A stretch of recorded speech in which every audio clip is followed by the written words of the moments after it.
ahead and get started.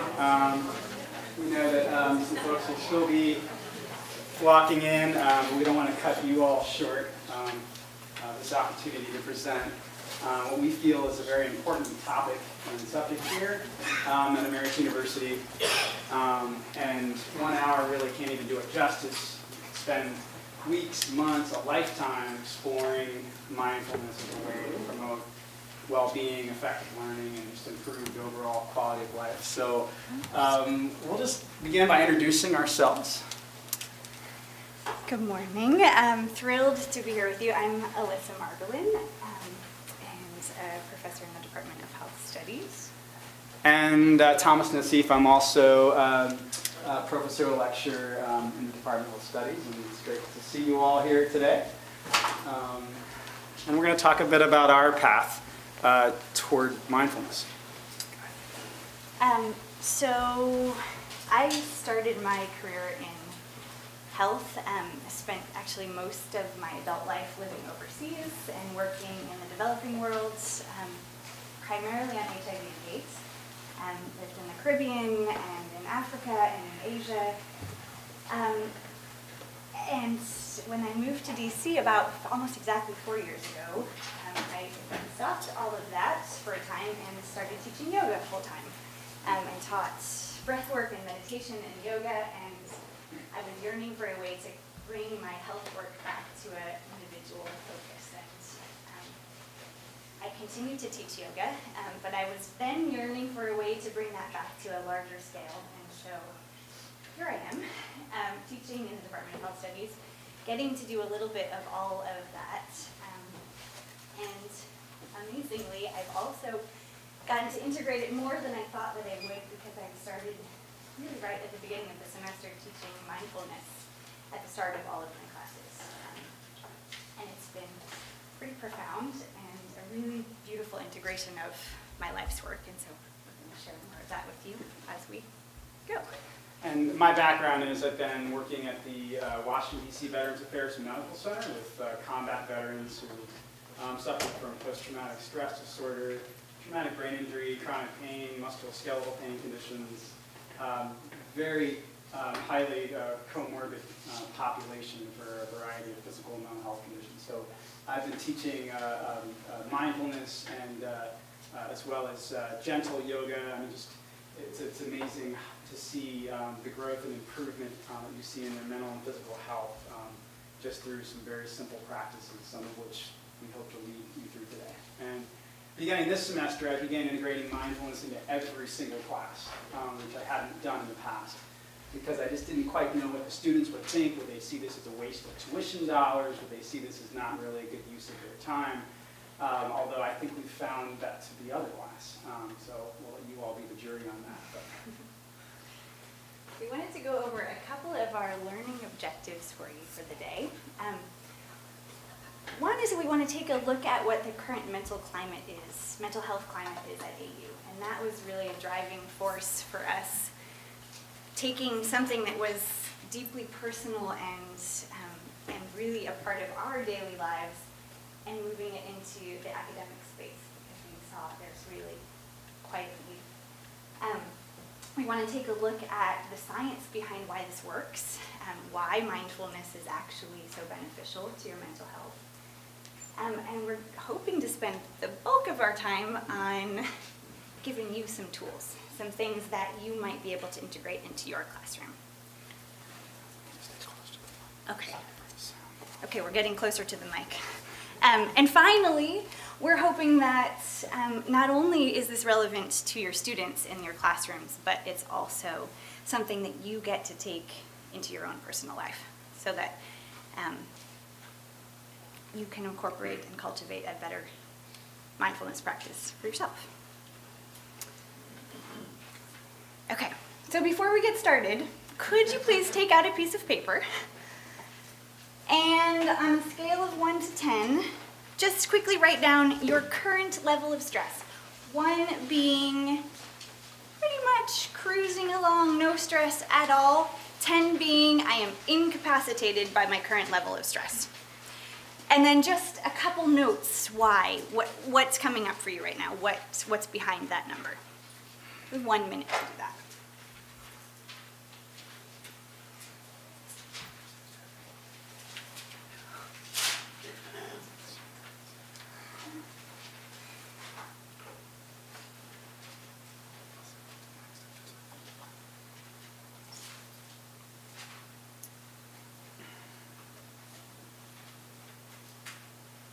Okay, 10 more seconds.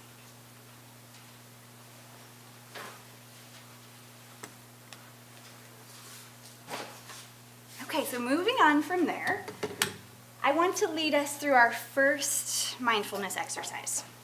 And throughout the course of my semester in doing this, I found that it was a nice place to begin with breath, that this was a nice, accessible thing.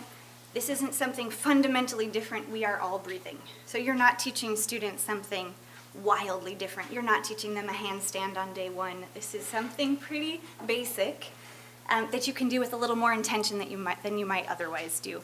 And this starts to build trust, that your students aren't thinking, oh my goodness, who is this wacky person teaching me to stand on my head? You're just breathing. So I'd like to lead us through an exercise to do this. So I was going to sit, but I think I need to stay close to the microphone, so I'm going to stand. You're going to keep sitting, if you'd like. You're welcome to stand at any point also. And I'd like you to sit right up on the edge of your seat, so that your sit bones are kind of perched right on the edge. When you do that, sorry, I forgot about the little desks. When you sit right on the edge of your seat, the architecture of your spine shifts a little bit. You're energetically sending your pelvis forward, you're lengthening your spine a little bit. You're getting out of this shape and into a little bit of a longer, taller shape. So right up on the edge of your sit bones, let your shoulders relax. You could let your eyes close. You can start with your hands on your lap. I like to invite my students here to do 2 different things with their hands. So if you are feeling a little bit hectic, a little bit frenzied in your head, keep your palms facing down. If you're feeling a little bit sleepy, you haven't quite woken up this morning, turn your palms up. Energetically, that's a nice way of inviting some energy in. And then feel the shoulders relax down your back. Feel the crown of your head get a little lighter, like the head starts to float on the neck. And then just take a deep breath in. Open your mouth, relax your jaw, let it go. At this point, you might put your hands on your belly if you'd like. And your next breath in, I want you to breathe directly into your belly. Feel your hands expanding out as you breathe. And when you exhale, take your time and let go of all of your breath, so that when we begin the next inhale, we're not mixing fresh air with stale air. As you breathe in, breathe again into your belly. And when you exhale, take your time, let it all go. When you reach the bottom of this next exhale, pause for a moment. And then let go of just a little more breath. And notice that you can. Then inhale one more time into your belly. When you reach the top of your inhale, pause for a moment. And inhale just a little bit more. And notice that you can. And then exhale and let it all go. Now we're going to get just a little bit more complicated. So as you inhale, I want you to first fill to your navel and then pause. And then I want you to fill from your navel up to your sternum and pause. And then the last bit of breath is going to go all the way up into your collarbones and pause. And then exhale, let it all go.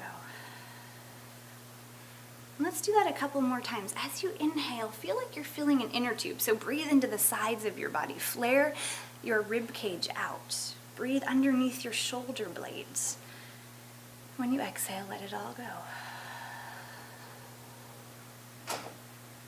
One more like that.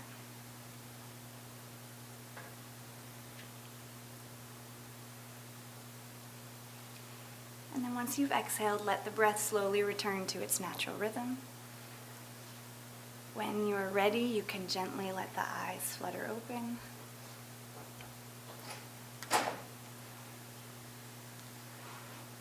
And now before we do anything else, I'd like you to take back out your piece of paper and write your level of stress and anything that's coming up.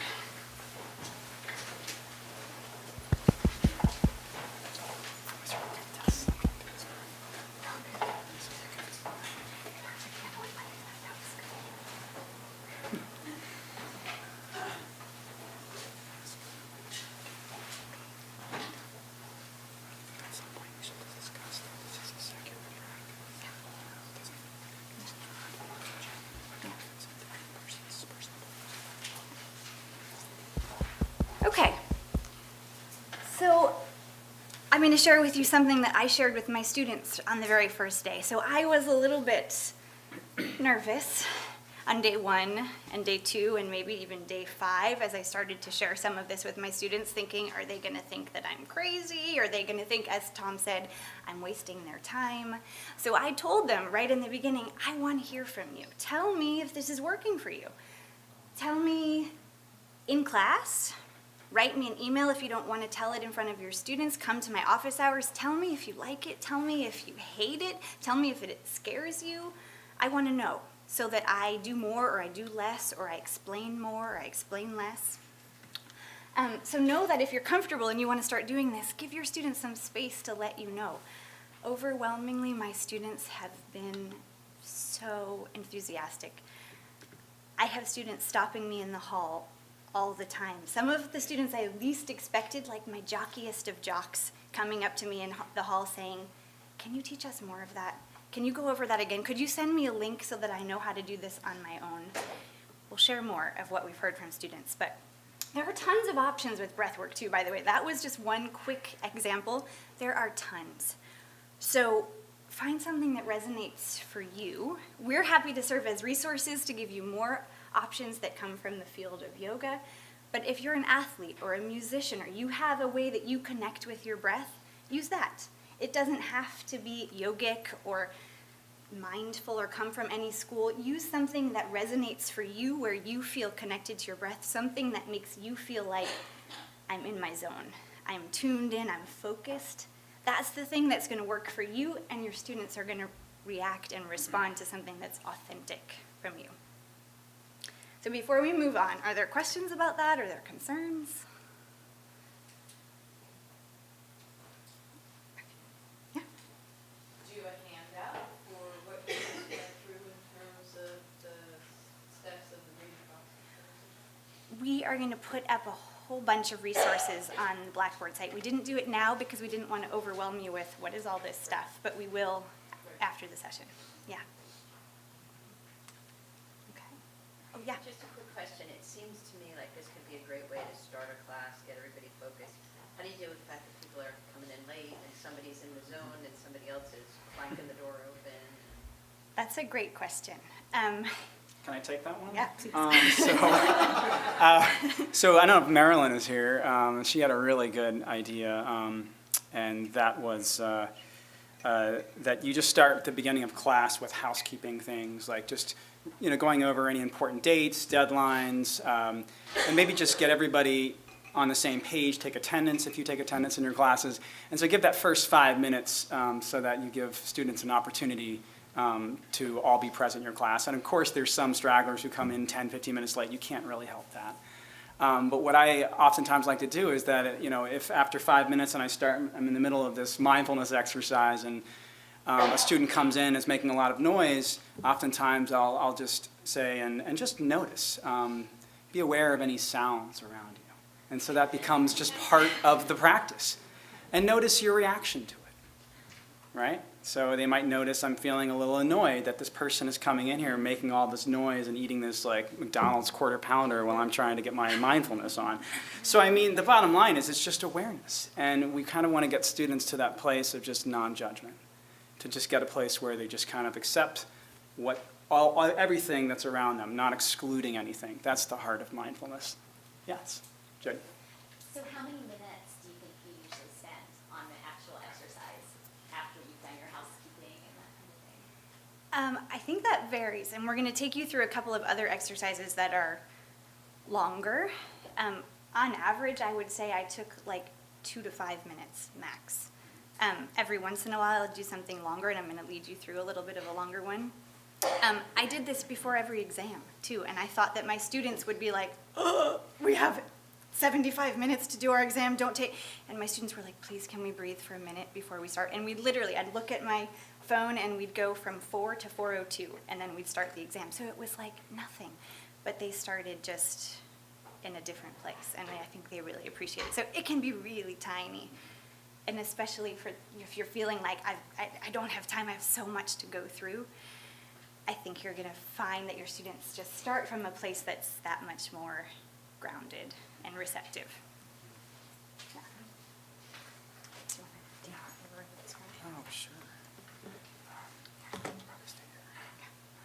So the data we're about to show you was collected from the National College Health Assessment Survey that was administered to AU students last spring. This is just a small subset of the data. And the purpose of us showing you this information is just to give you a sense of maybe why mindfulness or other types of stress management techniques might be important for our students. About 90% of students reported feeling exhausted. This is not from physical activity or overwhelmed by all that they had to do. But we also see signs of depressed mood among students, such as feeling very sad, hopeless, and even in addition to overwhelming anxiety, which may or may not be comorbid with symptoms of depression. And all of these feelings, a pattern that I see is they can all be attributed to perceived stress, right? And students report that, no surprise here, that their high levels of stress, anxiety, sleep difficulties, depression are affecting their academic performance.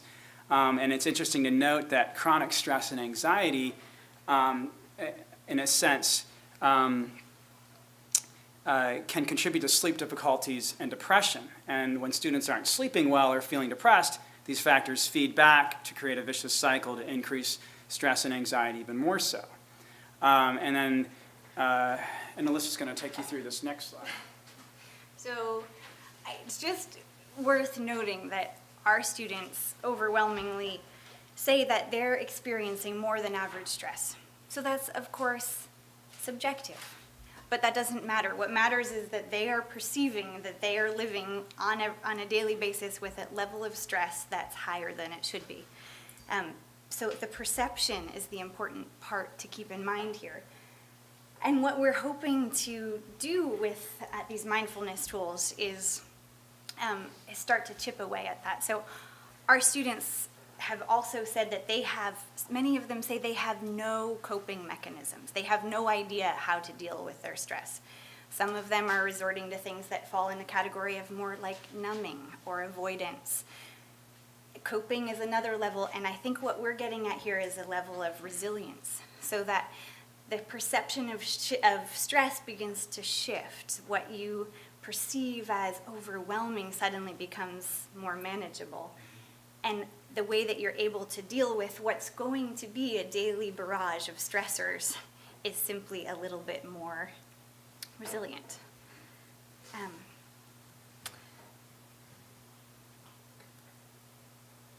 And then finally, we want to note that what they claim is their largest source of stress, us.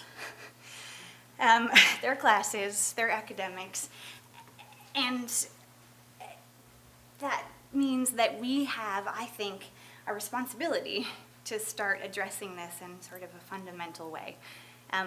It's not going to go away that we're going to give them exams and we're going to give them things that are inherently stressful, but we can be part of the solution. So we can come into a classroom mindful ourselves. We can be mindful of the types of assignments that we give and make sure that those align well with what we say we hope they're learning. We can come into the class and take a breath ourselves so that we're not frantic and thinking about the 80,000 things we have to do and the 75 exams we have to grade when we fit, but just be present so that they feed off of that energy of groundedness. So from there, I'm going to hand it back over to Tom. So I love this image. So is your mind full or are you mindful? And you think about the way our students arrive at class, they have a mind full of worries and concerns that may also have nothing to do with academics. Well, I guess finances probably do. This is an expensive place, for sure, for example. But students have concerns with relationships, with family issues, and so as Alyssa was saying, we as teachers have a responsibility of showing up, cultivating a healthy learning environment. And you may be asking yourself, do I have enough time to integrate mindfulness at the beginning of every class? And what we found in our classes is that even a few minutes, 3 minutes, 4 minutes, 5 minutes of mindfulness can improve student concentration, focus, and just receptivity to learning new content. So that class ends up running more efficiently as a result. And everybody is essentially on the same page. And so Any questions before we go on to our next exercise, or like anything coming up for folks? Yes? Yeah, the Chronicle of Higher Ed just wrote an article about this. It's disconnected, it may be wrong, but iPhones are causing this. Is that, debate on this, opposing views on this, but they wrote a long article about it. Don't get me started on the technology piece, but in all of my classes, I ban use of computers and electronics and cell phones. I allow them to keep it on vibrate, so if there's a family emergency, something comes up, they can walk out of the room. That's perfectly fine, but there's no texting. We're unplugged in my classroom. However, in some classrooms, that's not possible, and I understand that. But I think that, even just getting students to be aware of how many times they're checking their email and their phone. Is it 40 times a day? Maybe they can get it down to 5 times or 3 times a day. Maybe you can try it yourself and just see what happens if I just kind of unplug. And another interesting thing is, if we go back to this other slide, students having sleep difficulties. I teach a stress management class, and so one experiment that I ask my students to do is try to unplug 1 hour before bedtime. And that means no multimedia, no computer games, no cell phone use. And let's see how your sleep quality is then. And so I'm not really sure, the research is still out, but I think it's not just the busy mind, the monkey mind, that technology gets someone to maybe, I think that the bigger thing is also LED screens and light. And you think of the optic nerve and all of that stimulation, it actually, I think, decreases melatonin levels temporarily. And so students can't sleep as well because their eyes are glued to a computer screen or a television or iPhone. That's my take on it. But I don't know, do you have anything? Or?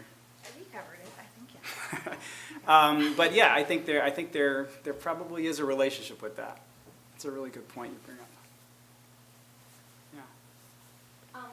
But on that, then, shouldn't there be some more teaching on how to use technology mindfully? Because it is an important tool, and you can actually learn a lot, and you can be part of it. I check my phone, not even realizing I'm checking my phone, but Yeah. I do important work, as a lot of people do, on their technology, and so it is a mindful exercise. It is. And there's a lot of good mindfulness apps. We put one on the end of our slides. A lot of my students discovered Headspace, and they like it because it's like a mindfulness kind of game where they have to meet a certain goal of practicing mindfulness, like 5 minutes each day, or 2 minutes each day, and that increases to 5 minutes to 10 minutes. So it kind of exercises that muscle of how long can I practice mindfulness practices for. So Headspace is a neat mindfulness app, and I think that technology is a blessing. It's also a curse. So we have to kind of I like to get my students to understand that use technology as a tool, as opposed to the tool using you. It was designed to save time and to manage stress, not to increase stress. And so I think it's just seeing it as a tool, and that's all it is. It's a tool designed to help us. I think also just piggybacking on that, we're also not necessarily saying you do this mindfulness thing for 2 or 5 or 10 minutes at the start of your class and then you're done. Check the box, I've been mindful today. It's about sort of a paradigm shift of how you comport yourself throughout your whole day, like how you sort of move through the world. So maybe when you are on your phone, we're teaching our students that, okay, this is a mindful time, you're specifically doing this for this specific time, but it doesn't bleed into every area of your life, or it doesn't, you don't take it under the covers with you and suddenly 3 hours later it's 4 in the morning and you get 2 hours of, but there's a mindfulness to each piece of your day, and I think that's an important thing for us to teach them as well. Yeah. All right, so can we lead you through another exercise then? We're going to walk you through progressive muscle relaxation. There's Kermit the Frog. And you can see just how relaxed he or she is. When we really consider this, mindfulness is also, it's not just cognitive, it's not just in your head. It's also in your body. And, there's a lot of research that suggests that maybe even conditions like depression and anxiety are somatically lived experiences that has more to do with tension in your body. So the premises behind progressive muscle relaxation is that you can learn the difference between tension and relaxation. I had a student once try to do this exercise, and you're supposed to squeeze one muscle at a time progressively through your body, and she said, I couldn't do that. I couldn't tense just my arm because her whole body was tense. And I was like, wow. And I was like, but we see that everybody is at a different place in terms of somatic awareness. So really, if we can relieve muscle tension or tension in the fascia, like bodily tension, it relieves mental tension. It's a two-way street, and if a person's mentally tense, it leads to physical tension. So we can also work with the body, and this could be considered also a form of mindfulness. So I'm going to lead you through this now, and then we're going to lead you right after this into a mindfulness practice. So I invite you to be comfortable. If it helps for you to sit up, that's fine, but it's not necessary. I would like you to have your feet on the floor. And I'm just going to have you, first of all, see if you can just leave your eyes out of the picture. So notice your eyes' desire to wander as you move through the body, and just let your eyes relax. All the way down to the optic nerve into the brain. Just relax all the visual pathways. Soften your jaw, arms, torso and back is releasing. Legs and toes. So, I'm going to invite you to squeeze various muscles, tense various muscles of your body, and then release them. And I'd like you just to be aware, without judgment, of how it feels as we do this. So begin with your lips, one of the most sensitive organs of our body. And go ahead and tense your lips and your jaw. You might even pucker or squeeze your lips, and just notice how it feels to tense them.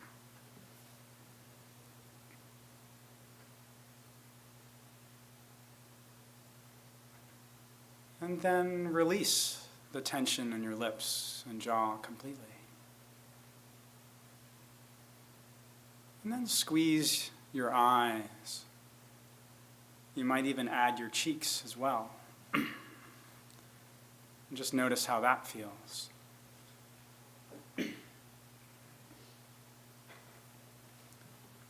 And then release your eyes and cheeks.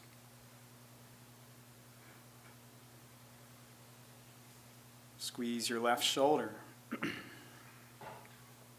arm, and left fingers and palm, either making a fist or maybe extending those left fingers. Your left arm is tense. Everywhere else in your body, though, is relaxed. Even your right arm is relaxed. And then let go of that left arm. Just let it go. Noticing any waves of sensation. Squeeze your right shoulder. Arm, palm, and fingers tense. Entire right arm tense. Noticing how it feels to be tense, and release.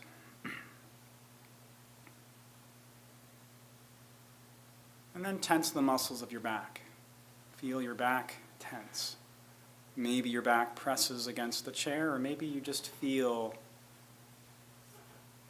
the ability to tense your back. And then let it go and release.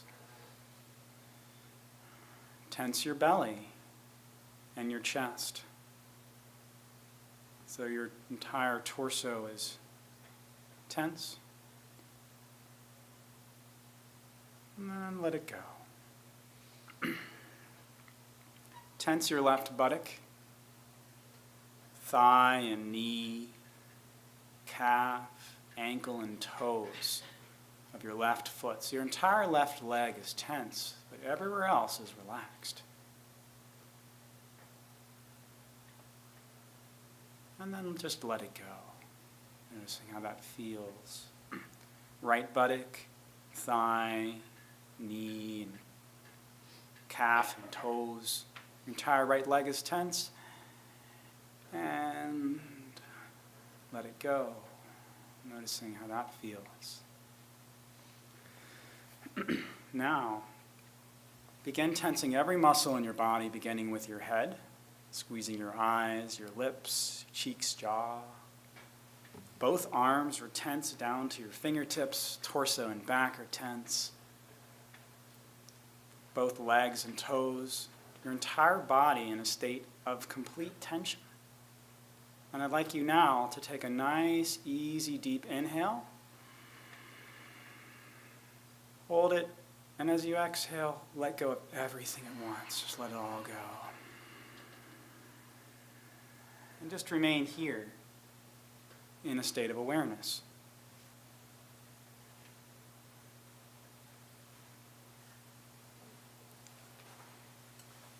So from here, I'm going to lead you into a little bit of a deeper mindfulness meditation. So if your eyes are closed, I invite you to keep them closed. If they're not yet closed, I invite you to close them if that feels comfortable. So mindfulness is a lot of things, can be a lot of things.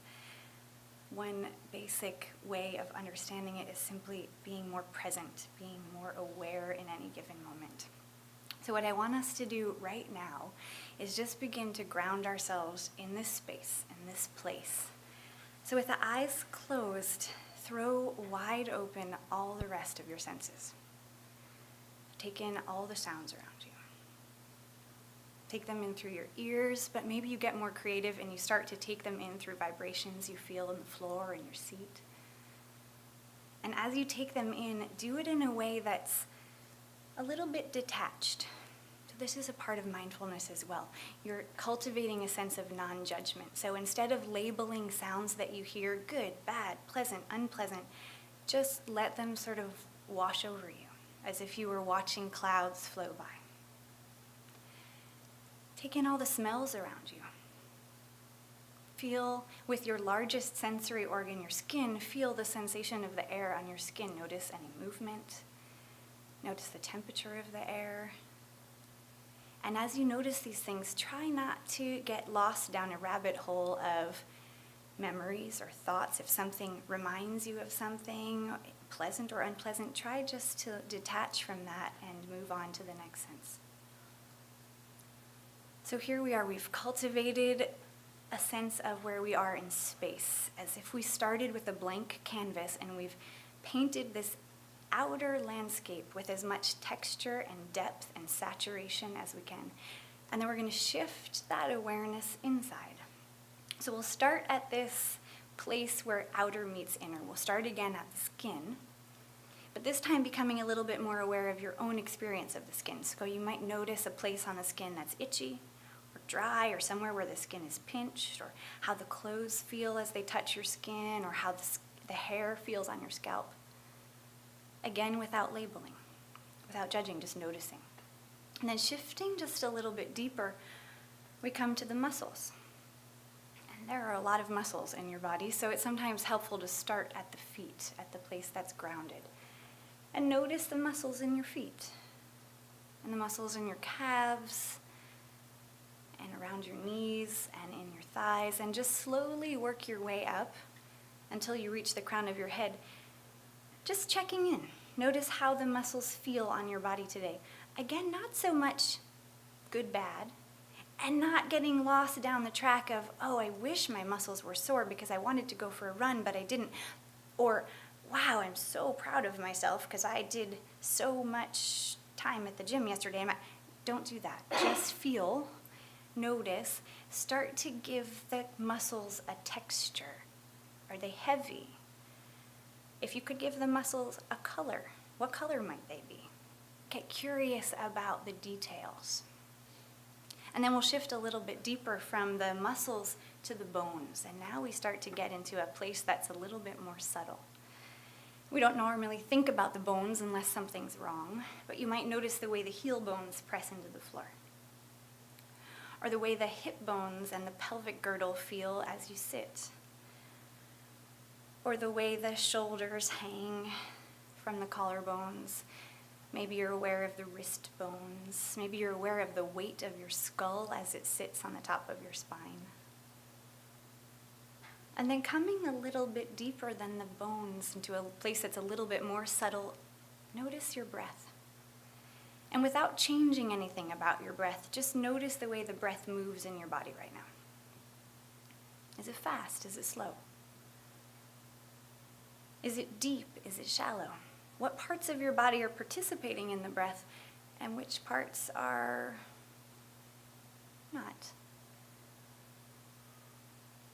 Does the breath get stuck anywhere? Is it jagged? What's the texture like? Is the pace of the breath or the length of the breath different on your inhale and your exhale? Can you discern a temperature of your breath? A taste? If you could assign your breath a color, what color might it be? And then we shift just a little bit deeper to the mind. And now I'll invite you to do something a little tricky. I'll ask you to let the mind watch the mindscape itself. So right now we're painting this inner landscape with as much color and texture. If you start to pay attention to the mind without following any specific thought, thread of thought, any particular distance, just notice, is there one looming thought in your mind overshadowing everything else? Are there 1,000 thoughts flinging themselves around and banging into each other? Is there a heaviness to the thoughts? Are they light? Are they hard to grasp? If you could let the thoughts run wild on a blank canvas, what would that picture end up looking like?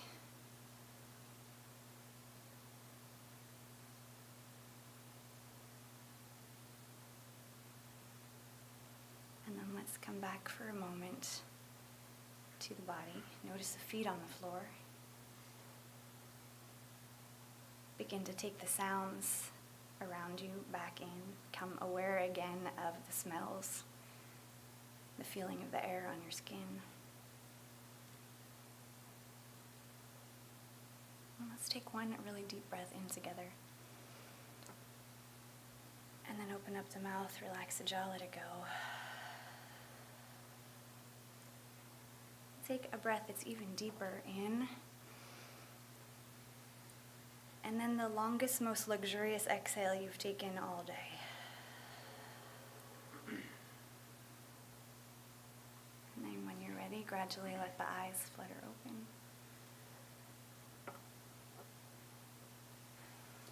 Welcome back.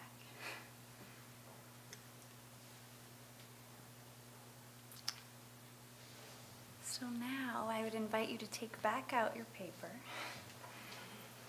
and take a moment to write your level of stress and reflect on that for just a moment.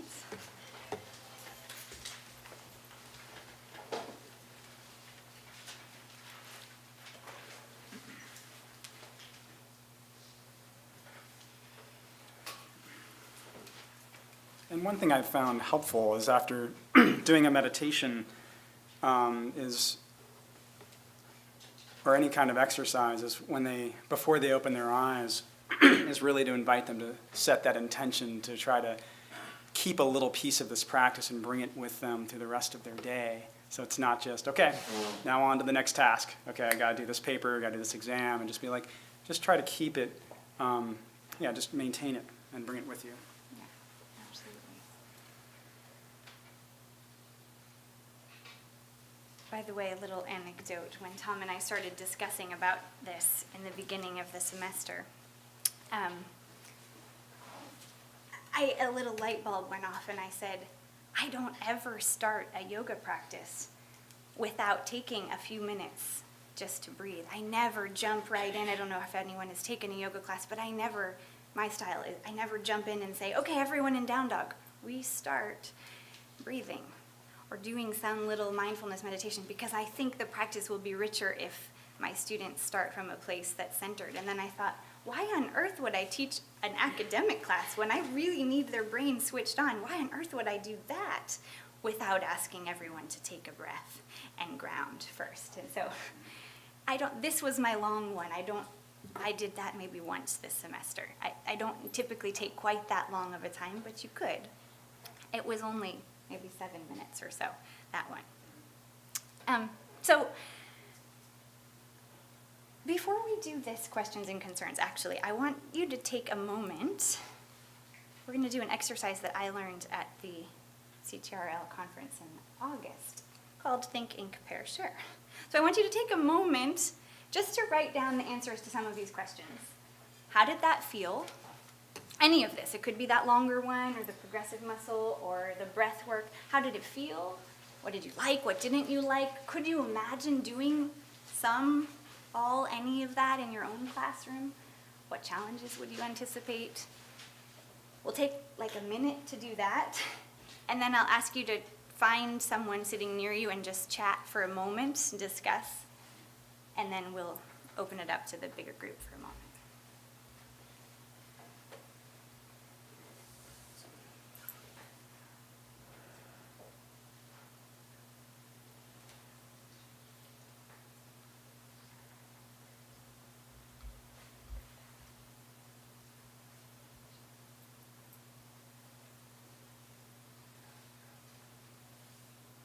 Okay, maybe 30 more seconds of just writing yourself.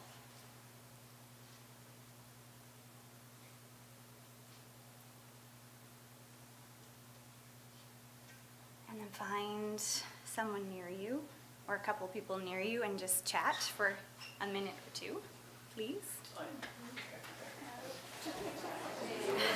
do we have left? We just got the brain imaging stuff, about 5 minutes.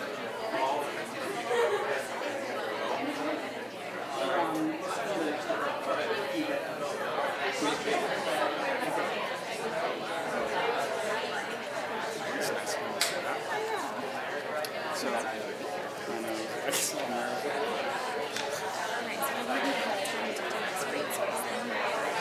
okay, so it's brain imaging. This can be really short.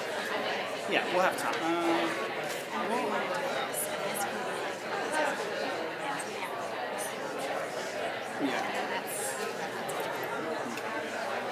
Yeah, okay. The brain imaging stuff I'm not going to harp on. I'm just going to say if you have questions about this, send me your phones or post these slides. And I'll probably do my, I may even have my notes. That's the part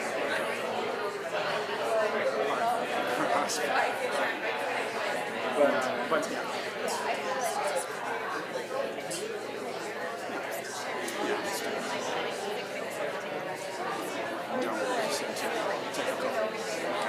You can manage, you can do that. I could see us like going around the like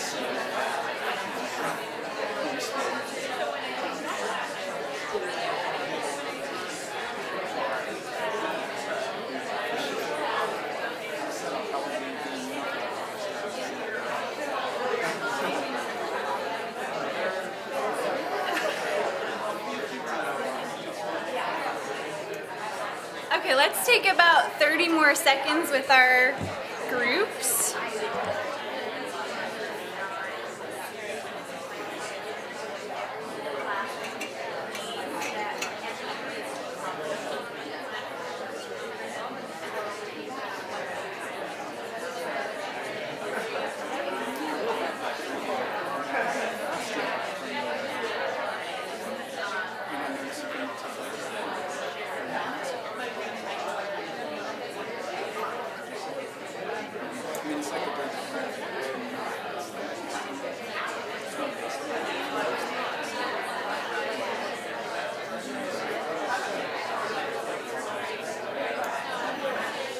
Okay, I feel like we could take the rest of the class talking, but let's start to wrap that up.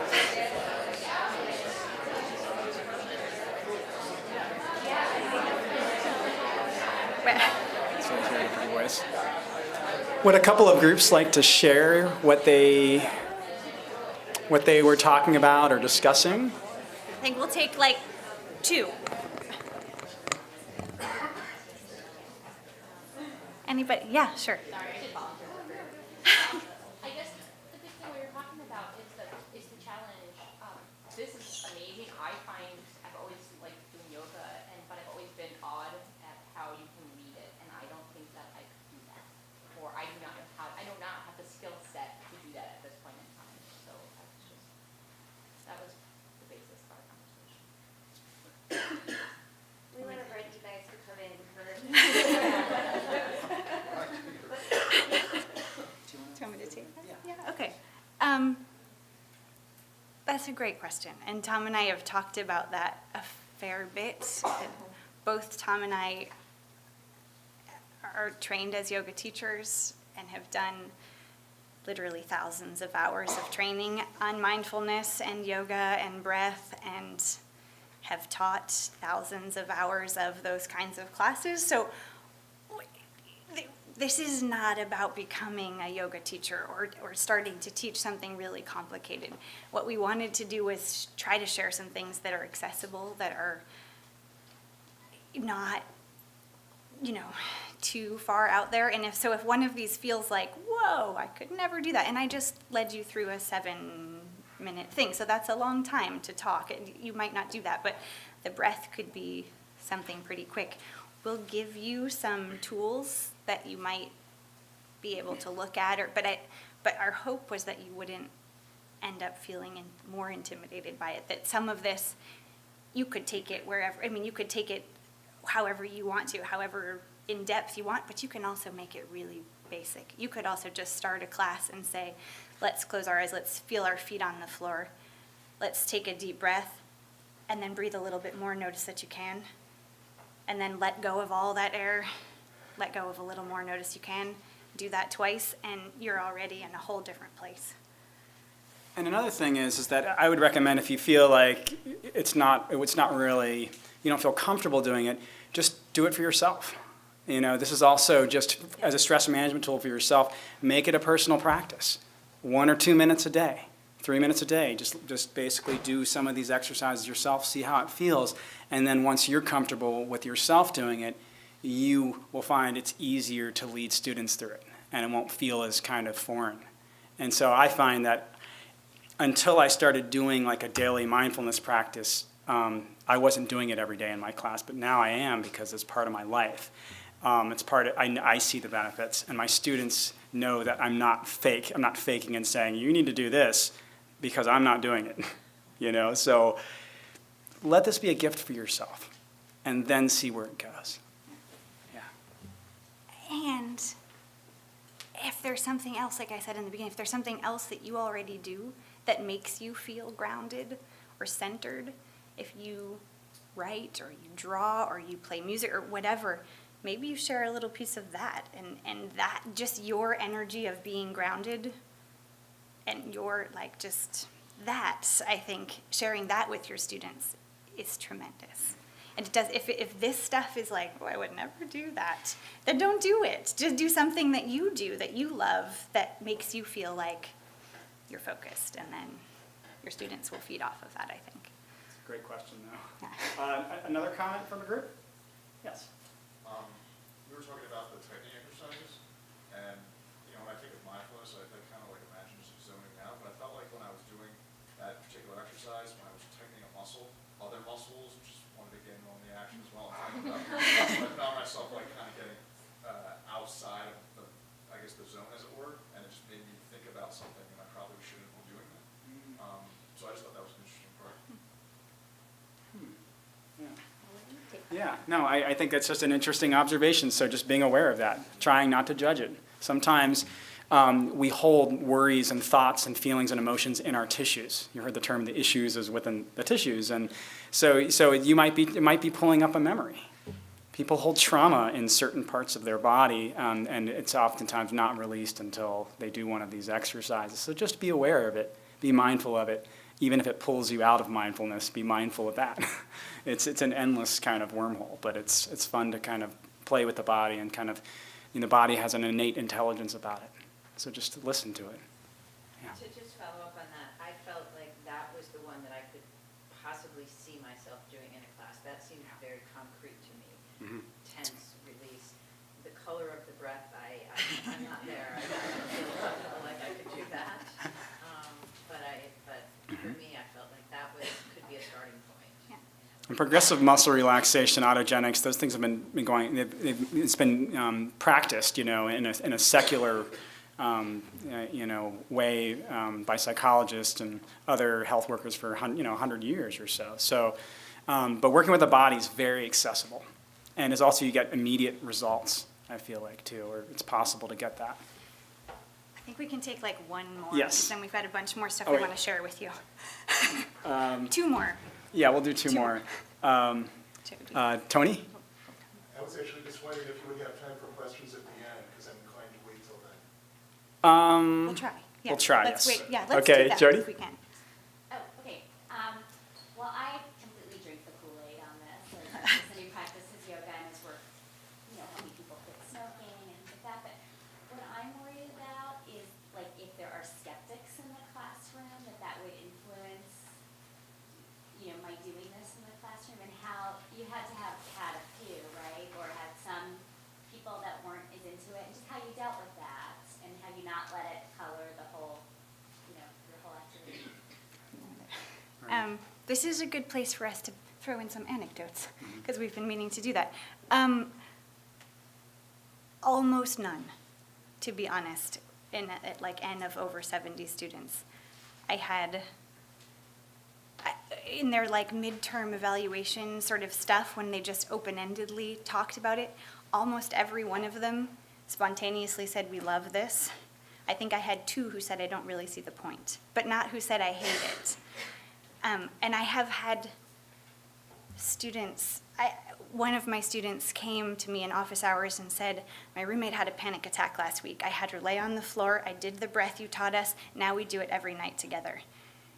I had another student who's an athlete who said, I was freaking out before a game. I had this move I was supposed to do. I couldn't do it. I laid down on the floor next to the field. I did some of the breath, and then I nailed it. And they're just to show you that it's bleeding outside of the classroom too. And I was afraid when I got here, sort of saying, well, that's this compartmentalized piece of my life, and this is a different part of my life. And overwhelmingly, I thought I'd have a lot of resistance and I'd sort of navigate through, but honestly, I haven't. I don't know if you want to share.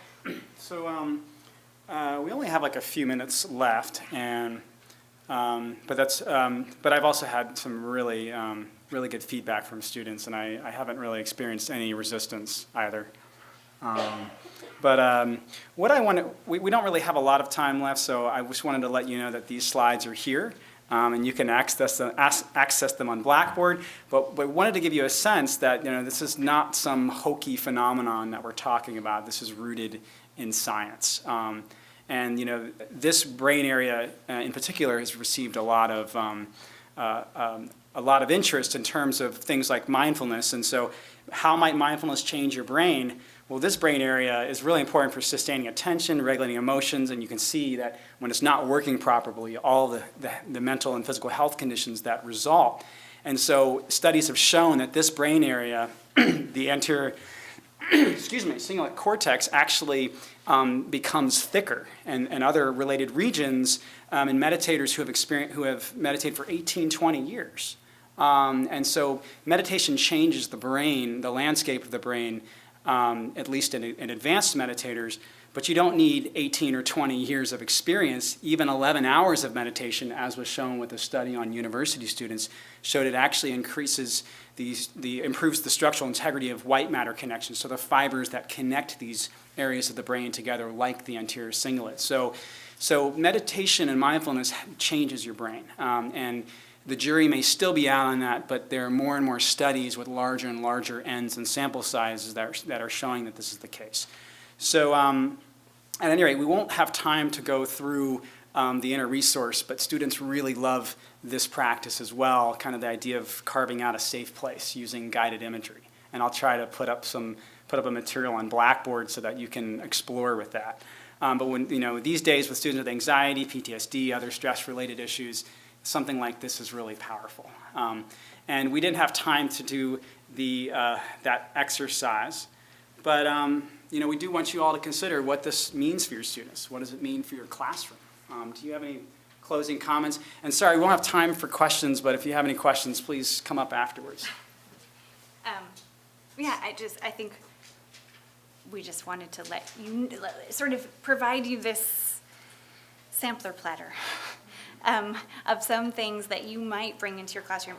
And from our experience, just let you know that it allowed us as educators and our students to start a class from a place that was more grounded, that was more open and non-judgmental, and that afforded us the ability to have more, I think, more focused, more productive discussion that let students really learn. I mean, the purpose of this was sort of creating this optimal learning environment where students are ready and receptive to learn, and we've, I think, really seen that that's begun to happen, so. Can I just say one last thing? Sure. I share your concern, I would feel like a fraud, so what popped in my mind is, maybe I have a student who's been practicing mindfulness, and I would ask them to lead it. Yeah. Until I learned it well enough that I felt comfortable leading. That's happened successfully in my class, so. Yeah, so I'm sorry, we don't want to keep you, but His question. go ahead, Professor Ernst, yeah. I'd like to offer one thing. I'm Professor Ernst from psychology. I published in mindfulness. I've had a 20-year practice that was useful when I became department chair. But I'm concerned. There's research, for instance, by Will Britton suggesting counterindications to mindfulness, looking at people who've been through mindfulness, and it's really messed them up in some different ways. I'm also struck by a Sufi master friend when I started doing research on mindfulness, who told the story, in my part of the world, they train assassins in mindfulness, and he was rather aghast at this. I love mindfulness, but I also just want to be alert to research that is pressing in some of its limits as a tool. When we're talking about mindfulness as attention, that strikes me as being very useful and approach is often taken by research, and attention can be used for different purposes. Thank you so much for your comments. Really appreciate you all being here today. All we're basically offering is awareness, and I think that there's very little harm in being aware of your body, your mind, and we hope that you find these tools useful for your students, but we realize it's really, whatever you feel comfortable with, but we really appreciate your time. Thanks for coming today. Thank you so much.